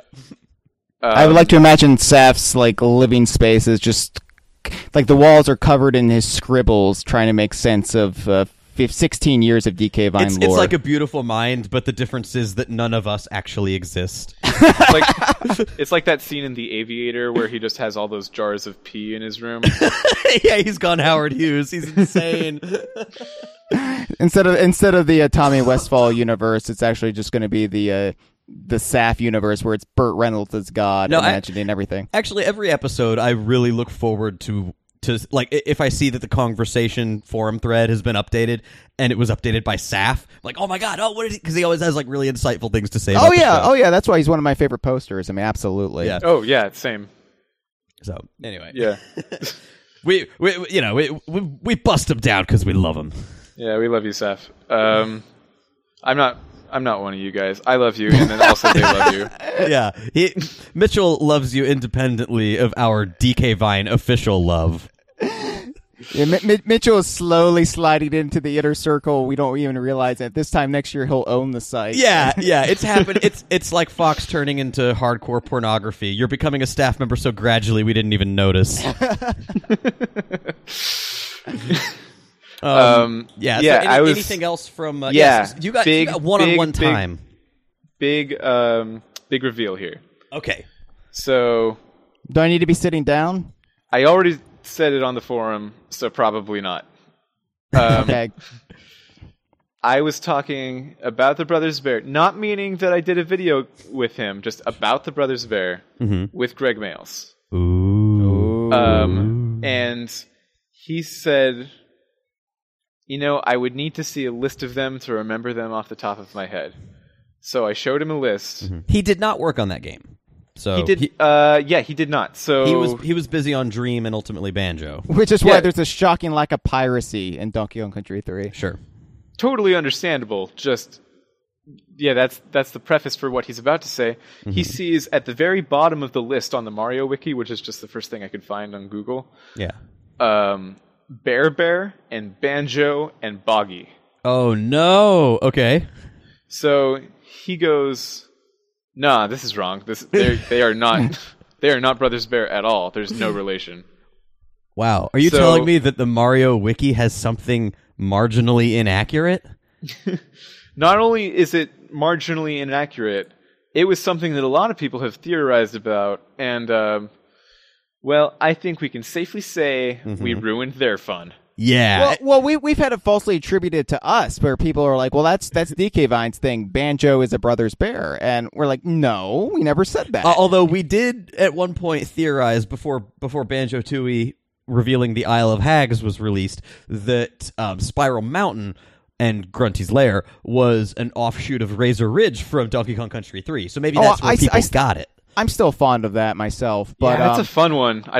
It's impractical, but it makes no sense. I wish that was cool. In a post-Tooie world. You could have an underwater digger tunnel, an undersea digger tunnel. It's fine. That's between the Klungo battle and coming out in Jinjo Village, there was a detour under Razor Ridge. You do notice, though, that it's Spiral Mountain is not listed as Isle of Hags in Banjo Tooie. When you go through the digger tunnel, it's only then that it says Isle of Hags, Jinjo Village.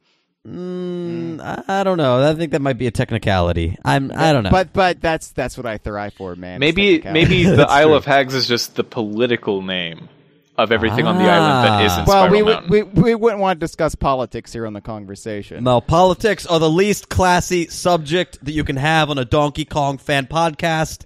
It's an unpopular opinion, but I'm saying it. Now let me Trump eat my chicken. I need to lube up my hair. Who's got a fryer? But no, we call him Banjo Bear because we do believe that Bear is a clan surname for a specific type of intelligent animal. How are you spelling clan? We all know what Banjo's archetype is. Well, let's not get into that area of current events discussion, please. Yeah, people like to talk about what kind of bears the brothers Bear are, and I like guess your friend Lucas. Yeah, Grizzly, of course. Right. And I guess the point is, Blizzard Bear is very obviously a polar bear, where the other ones are at least not that. So he could just be albino. I mean, that's like saying that the Edgar Winter is. I don't know, a different species. Yeah, he's a polar human. No, he's just albino. Polar human.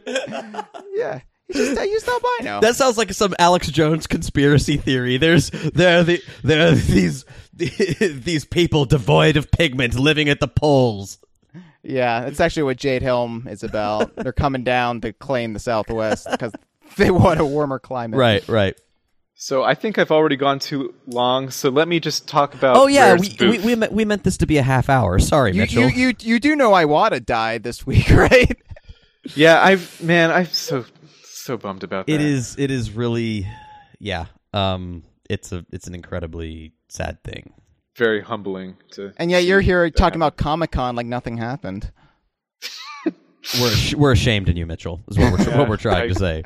I feel that. I was about to be ashamed of myself. I'm glad someone else did it for me. Yeah, but no, we will have to make that abrupt tonal shift very soon. But so we're not trying to boot you off, but are there any final thoughts? Because we know that you weren't at the cosplay contest. Yeah, we didn't even really talk about Rare's booth yet. Oh God, that's right. They actually had a presence. Yeah, they were actually there. What was so how did it compare to the E3 show?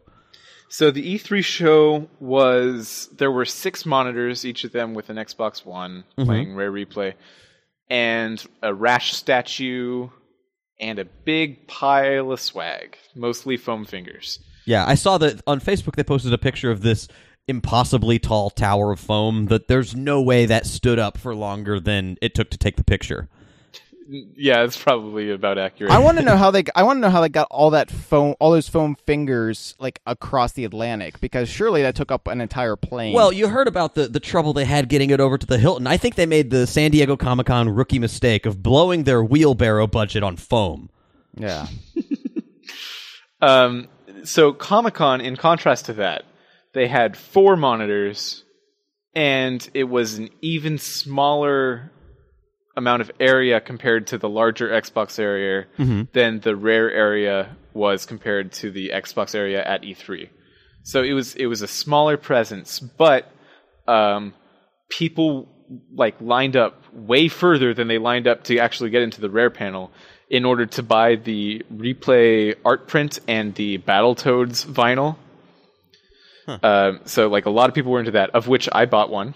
It's pretty cool. Was there a limit per customer? There was 100 per day. I don't know if there was a limit per customer. Okay, so some asshole could have been first in line and then snapped him up for eBay, but I don't think they would have done that, but theoretically, yeah. Okay. I mean, that's pretty much the way these conventions work. I mean, I'm sure they probably had some informal limit that they would have enforced. Yeah, I think if they did more than 3, they would have been asked to not do that, because they can sell out no matter what. They don't care who it's going to. Yeah, and Rare had these sunglasses, these really nice plastic sunglasses. I saw them and I assumed, oh, well, I'm not really into sunglasses because I need to put them over my regular glasses, at which point I would look ridiculous, and also it wouldn't help me out with the sun that much. Yeah, but that I put curses them on me and they every were so time nice. That curses me every time I go to an IMAX film. It's the bane of the glasses wearer. You guys know contacts are a thing, right? I get horrible headaches. Horrible headaches. I'm So just do I, very but there's against pills for touching that. my eyes. You get over that, actually, after a little while. Oh yeah, I love touching my eyes. God, it's so gross. Hyle, was it you that at E3, for some reason, I was really like, just fried by the entire show, and I just started touching my eyeball? Did I do that in front of you? No, I don't know. When we were waiting for a taxi, out in front of our Airbnb, I remember touching my eyeball in front of someone just because I was bored and it seemed like a weird thing to do, and I thought it was you that I grossed out, but maybe. No, because I'm not grossed out by people touching their eyeball. Okay. I might have questioned it, like, what the hell are you doing? I was going very like Tim and Eric comedy. I just felt weird that day. Okay, sorry. You get over that though. If you ever try and do contact, it's just. For me, it was the headache. It just was bad. It's not gross at all for me. It's just like there's like a really strong fear element. Of like an infection in your eye? Let's no, talk it's about just like, eye infections. I'm gonna like. At some point, I need to take off my glasses, which are my eye's only protection against the outside world at this point. Oh. And then use my finger to put something on it. If I don't know my strength, my finger goes through my eye and I die because I bleed out, and I also screw up my brain a little bit because I can just, push past the eye. That's all I got to do, and then I'm dead. But you've got peripheral vision again, so it's kind of worth the trade-off. That's true. Oh, yeah, I remember the first time I put in contacts, it makes you feel like you're taller because you just there's not this distortion that your lenses create. It's pretty cool. Yeah. And also, if it bothers you to not have that protection, like Marty McFly was the coolest guy in Hill Valley, and he wore a life preserver for no reason. You could wear swimming goggles superfluously. Oh, shit, I should do that. Establish that as your look. Done. So rare. So we've solved this problem on this show. Thank you so much. Hyle, I know that I honestly we're like an hour and a half into this. I really feel like we're not going to do Satoru Iwata any semblance of justice if we try and finish the episode. Do you want to save that and do it justice next week? But what about Kevin Callahan? Well, Kevin Callahan can be bummed. It's He's been bumped for the last 2 weeks. It's not even real news. It's the realest news I've ever heard. If Donald Trump running for president is real news, then Kevin Callahan is sure as heck fire. Donald Trump running for president is not real news. I just decided to talk about it. That's not. That is the least classiest opinion about the news media that I've ever heard. It's unpopular. All right. Why don't we say next week we'll do the Iwata tribute, the all-star tribute to Satoru Iwata. In that there will be no stars, but we'll still do what we can to do the man's memory justice. Man, I feel personally responsible for there being one less tribute about Iwata right now. That's kind of shitty. Oops, sorry. No, it's honestly, there was a very heartfelt outpouring at the Nintendo World Store in New York. That just sounds so. What? I'm so what? I don't know. Like at the Nintendo World Store where they want you to buy Nintendo shit. Like there was. What I mean is like there was. They set up an area. I saw this from Cami Luna, a longtime DK Viner. Actually went up there and left a tribute. A note and a drawing she did of Mr. Iwata, and it seemed like they just fans were streaming in, leaving memories and well wishes and everything at the Nintendo World Store, and it's I don't know. I think it's really incredible that like if the president of the Gap died suddenly, there wouldn't be an in memoriam in the Gap store. But it speaks to how Satoru Iwata was beloved as a person, absolutely, not just a corporate head. So I suppose so. Yeah. I played Balloon Fighter for 4 hours straight 2 nights ago. That is something real I did. Yeah, it's surprisingly like those old NES games when they had a hook, it sets the hook in your brain and you don't want to. There was a Balloon Fighter game on Nintendo Land. It's like sort of a Balloon Fighter advanced version, and I love that to absolute death, and I'm certain that Satoru Iwata was consulted on that, being his baby. I can't get into Balloon Fighter. I never could. Really? I'm terrible giving this man a eulogy because I'm like, all right, save your Balloon Fighter hate for next week. That's when it can really shine. Did you at least play? Did you play Earthbound? Yeah, I played Earthbound when it came out. Okay, I mean that's at least another. Man, what are you going to say about Iwata, man? Yeah, Hyle has very selective tastes. I do. So it's going to be an interesting episode. How does the hardcore Donkey Kong / Rare fan eulogize a man who didn't have much to do with that? Well, if that's not a hook to get people to tune in, it'll be a somber episode. We won't be the Trump impressioning jackasses in that one too much. He had at least a strenuous relationship with Donkey Kong Country Returns, so maybe there's that. Yeah, we'll find lots of things to touch on, and you know what? We could just put our foot in our mouths, and it could be a train wreck. So you want to tune in to see how we shame ourselves. So that'll be a good time. Anything else you want to say about Comic-Con? Like Rare's presence. Like what was their booth like? Yeah. We know all about the foam tower. Yeah. There was that. The glasses were really nice. I mean, were they Rare branded glasses? I couldn't tell from the photos. They did have a little. Have you seen that scroll? It's like something that might belong in the university logo, like with their motto on this one piece of paper that's all ribbony. They had that with the words Rare Replay on it and the side of the glasses. Okay. And also the glasses were 8-bit. So they were like square-ish. Oh, like voxel? Which is weird to me because Rare would be the company that would kind of want to divorce themselves from 8-bit, if anything. That's how it would seem to me, at least. I guess it's Rare Replay is like a retro kind of. Yeah. I don't know. Maybe that's the connection that they. Rare Replay is also them reclaiming a lot of that era that's kind of forgotten about because not much before Donkey Kong Country is really talked about in context by Rare. We're guilty of that too, but they had a lot. I mean, look at the response RC Pro-Am got at the unveiling at E3. People were confused, and we were laughing because like we recognized it and loved the reference, but saw it as such an audacious move that we thought it was hilarious. But so besides Battletoads, not many people remember those Rare games. So this is kind of a chance for them to reclaim that part of their history. Yeah, when they did the Rare Replay trailer at the panel. Louise O'Connor told everyone, "Cheer at your favorite game." Mm-hmm. And there were one or two people cheering for Perfect Dark, but the people who were cheering for Perfect Dark were very loud. Okay. Then a lot of people were cheering for Banjo, expectedly. Mm-hmm. Then there was like actual laughter in the room at RC Pro-Am. That's awesome. And then the biggest applause went to Conker. Okay. I think Comic-Con seems like a very Conker-friendly crowd. Yeah, it's weird. Yeah. E3 was like Battletoads, and well, I think Battletoads. It's not only through Shovel Knight, but also it's a very like a meme-friendly franchise for some reason. Yeah, and I feel like E3 is where journalists don't have quite the deep awareness that you get with true fans at a place like Comic-Con. So that it might have been more out of recognition than anything else. Yeah. Mm-hmm. Yeah, and beyond that, the only thing I have to say about Rare's presence at Comic-Con is just that they're so nice.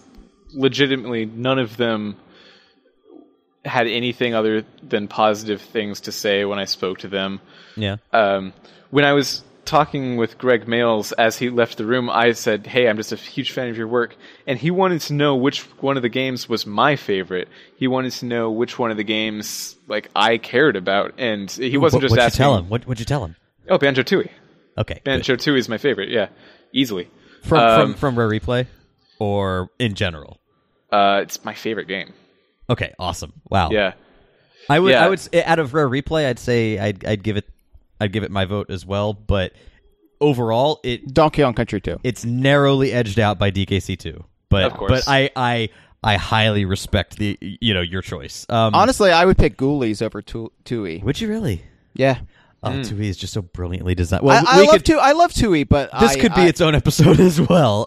The more I think about it, the more just sheer fun I had. Like I love Tui, but it's a harder nut to crack. Oh, absolutely. You can't just dive into Tui. You need to prepare mentally. And you can't play it the same way that you play Kazooie, which is the mistake that I made when I first played it in 2000. Yeah. Whereas Ghoulies has a lot of that, just pick it up and you can get into it no matter what room you're in, you know? Right. So what was his response to you saying Banjo-Tooie?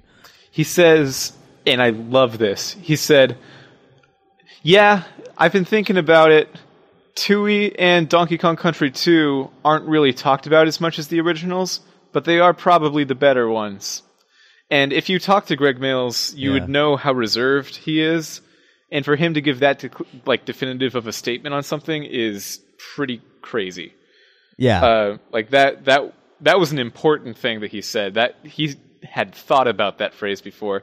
And then we talked about why that might be. I volunteered the idea that it's always going to be nostalgia for the first thing, but also the shorter games are going to get more play now that shorter games are more in vogue now. Mm-hmm. Very arcade style. I think mobile has really helped that. Yeah, I mean, I wouldn't call DKC or Kazooie arcade style, but at the same time, they're I actually don't know how long it would take me to do DKC, but Kazooie is 8 hours for me, where I literally 25-ish. I beat Banjo-Kazooie earlier today after I watched Big Trouble in Little China. I had Furnace Fun left to do, and my whole playthrough was 6 hours and 30 minutes. So oh yeah, nice. Yeah, it's relatively short, but even thinking, it seems like the older the title got, the shorter the overall experience was. Some of the other titles on Rare Replay could probably be done in an hour. I think Donkey Kong Country even could be done in an hour if you do it. Yeah, but are you really enjoying it if you're playing it that quickly? Oh, now that's a whole speedrun debate. The thing would be the first time you go through Battletoads, it's not going to take an hour. It would take a week. But then the fifth time you go from Battletoads, it's going to take 2 hours or something like that. Mm-hmm. It's not really speedrunning as much as just having knowledge of where stuff is. And the first time I went through Kazooie, it wasn't 8 hours, but First time I went through Kazooie, it was probably 40 hours or more. Yeah. But then a lot of that was just trying to look for beak bombing everything, trying to find a way to get that damn ice key. So yeah, I love that Greg Mayles is sort of that he digests the kind of the relative quality, at least in his own mind, or success. Maybe quality is the wrong word because they're all very high quality. Of the titles, what he wanted to achieve, and I like the idea that he recognizes that sequelization is, while it's sometimes overused, especially in movies, it's not always a bad thing, because in video games, I would imagine a lot of the development time in a first title is focused on figuring out the mechanics, getting it right, and then in the sequel you get to finally implement some of the crazier ideas, which is exactly what we saw in both of those games that he referenced. Oh, yeah. And plus, whenever I'm done with a game I really liked, I just want to revisit that world as soon as possible. Right. So I'm never one to say sequels are a bad thing. It gets a little overdone, when you get a new Call of Duty every autumn, but whatever. Right. Yeah. That could even be done well if it was just different enough, and it's not. Right. Or if Madden was not a new separate release, but just roster DLC. Which essentially that's what Madden is. They just release it in a new package and make you pay the full price. Right, exactly. That's kind of what it's just yes, it's at this point you might as well be paying a yearly subscription service like Amazon. But you get Madden Prime. Right, but I'm sure Madden Prime would have a better Prime Day than Amazon did. Yeah, I'm not personally a fan of the Assassin's Creed series, but I do appreciate that they've turned annualization into something that kind of makes sense for them. It's at least a very different idea every time. Yeah, that is true. And what I'm glad they killed off Apollo Creed after the fourth one. He was the worst assassin. only ever able to defeat one guy. Yeah, although he did give good advice how to beat Clubber Lang. Yeah, wasn't he played by Carl Weathers? Yeah. Although they're making a movie about his son. I think they have made the movie. Is it? I swear I've seen photos of Sylvester Stallone training his son somewhere. Well, it's coming. Yeah. It's not out yet. It's Creed. Yeah. It's called Creed. Yeah. Mm-hmm. Wow. There are going to be Christians that show up thinking they're going to like a traveling theatrical rock tour, and they're going to be very disappointed by that movie. So that's as good as my comedy gets this episode, folks. Yeah. A Creed reference. That's the pinnacle, really. Yeah. That's your sacrifice. I'm done. I'm done with the humor. Mitchell, I know we keep interrupting you and then keep asking you to get back on point, damn it. But we have important comedy bits to get to. We've got to fill our quota. You understand. Quote unquote comedy bits. Yeah. Any other thoughts, any other tidbits that you would like to drop? I think that's pretty much it for Comic-Con. I did want to talk about something really quick on the forum, if I may be allowed to do that. Oh, well, as luck would have it, we do share a hotline with the Forum Watch. So Wait. You want a forum to discuss the forum? I would love a forum to discuss the forum. The Forum, a new podcast. You do know we have a forum for this, right? Yeah. Unfortunately, we only have soapboxes on this show, so you can have one of those. I don't know if we can give you a forum. Cool. I mean, I would have been done talking about it by now, but awesome. I set up a thread in the DK Vine forum, of which has never been a better time to join, called Let's Plan a Playthrough Together. Okay. Where we voted on which game we want to play and when we want to start playing it. And the forum members all came together. They voted pretty overwhelmingly in favor of Banjo-Kazooie. And the day we're going to start doing it, the time we're going to start doing it, is August the 8th, making sure that Amazon shoppers who got Rare Replay on the 7th have an opportunity to play it with us.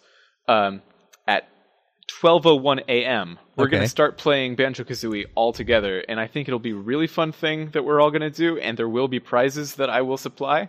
Oh, wow. Really? Yeah, honestly, I need to get rid of the foam fingers. Hold on to one of those Banjo ones, because I didn't see those at E3. If you want to get... Yeah. They were there. If you want to get fingered by Mitchell, then please join this playthrough. Yeah, that's kind of what I was getting at, Mitchell. Like, I would like to be privately fingered by you because I didn't see the banjo fingers at E3. So maybe we can hook that up on the DL. Oh yeah, we could just do that now. But it's whatever. So everyone should join the forum. Apart from that, like, it's a good place to be, but also. You should just do it for this. No, I think it's incredible that you're organizing it. Kudos. Thanks for giving it a little platform, because I think it's a soapbox, if you will, because it's deserving of that. Will you guys be establishing one of the Xbox One Skype like chat rooms? Because I know that you can, while everyone is playing the same game, you can, if you're friends with them, you can all get in a. Well, my vision for this is that it's all happening through the forum as an effort to boost discussion about things that maybe we wouldn't normally talk about in times of slump. And it will be a slump this fall after Rare Replay comes out, and we're not necessarily talking about being excited for Rare Replay. So Skylanders, baby! It's a I forgot about game. I forgot about fucking Skylanders. Oh, I played as Dark Donkey Kong. Do you want to talk about that? How was it? It's the same. He's dark.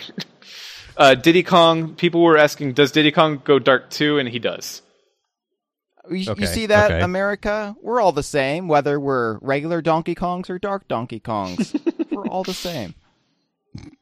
Yeah, we're bringing people together on this podcast. That's what my candidacy is all about. Yeah, lads and dark lads. It's unpopular. Jesus. All right, we're ending the show.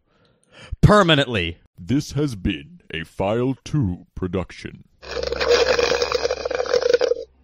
Que rico.